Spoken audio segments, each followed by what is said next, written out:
Greetings and salutations, my friends. Welcome to another Total War Warhammer 2 guide. Today we are looking at the backbone of the Dark Elf army. The sort of, if you're playing the campaign, these are the guys you start off with, and that is the Bleakswords, the Dreadspears, and the amazingly looking Black Arc Corsairs. So here's the Bleakswords, sort of, you know, your standard infantry dudes, very well armoured. Obviously they're Dark Elves, so they're better than most basic infantry. The Dreadspears are guys the same with spears, and then the Black Arc Corsairs look absolutely ridiculously good. I like the two swords. Anytime somebody dual wields, that just floats my boat, that really does. So let's have a look at them. We're going to compare the three units, see what the differences are, see if the Black Arc Corsairs are worth the expense of going up. But obviously they're a more expensive unit. But you're going to start off the game with the Bleakswords as your main focus of your army. So they're your standard dudes, really. You've got the shielded, they come in units of 120, and they've got okay armour for a basic troop. It's not great, but very good leadership. Melee attack, defence, all pretty standard stuff. Their weapon strength is 28, 7 of which is armour piercing, and a charge bonus, obviously with a murderous prowess that every Dark Elf unit gets. You can then upgrade, so to speak. It's just that obviously they've got the different uses to the Dreadspears. They're still shielded, but they're anti-large and got the charge defence against large foes because they got spears.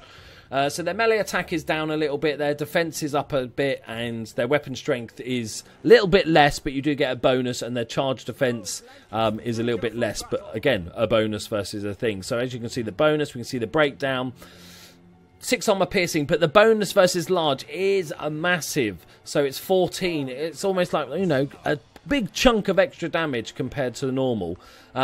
And then we've got the Black Arc Corsairs, which are a smaller unit. They only come in 100. So if we compare the two with the standard Bleakswords, they've got the Sea Dragon cloak, and they are anti-infantry, meaning they're just going to go through them like a hot knife through butter. They've got 7,000 hit points, a little bit less than the Bleakswords, but they do have less in number.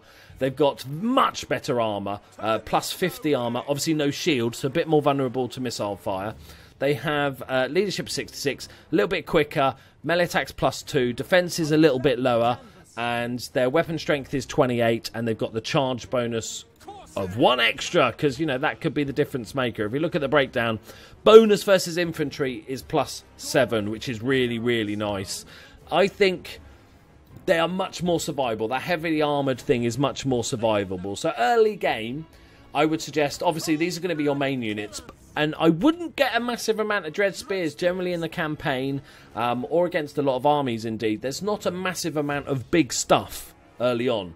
So I'd probably get, you know, maybe even 6 units of the Bleakswords, and just maybe 1 or 2 of the Dreadspears, and just hold them back in reserve. Watch out for the cavalry and the large monsters and stuff, and that's what you go after, because that bonus is so huge. Obviously the Black Arc Corsairs are an infantry crusher. They are very, very good. They do more damage against infantry. So when you get to upgrade to these Black Arc Corsairs, I'd probably just sprinkle them in amongst your Bleakswords. I'd probably still have them front line. So maybe like taking turns. Bleakswords, then Corsairs, Bleakswords, Corsairs and stuff. It basically improves the killability. That's going to be a word now, isn't it? That's a word. The killiness of your front line.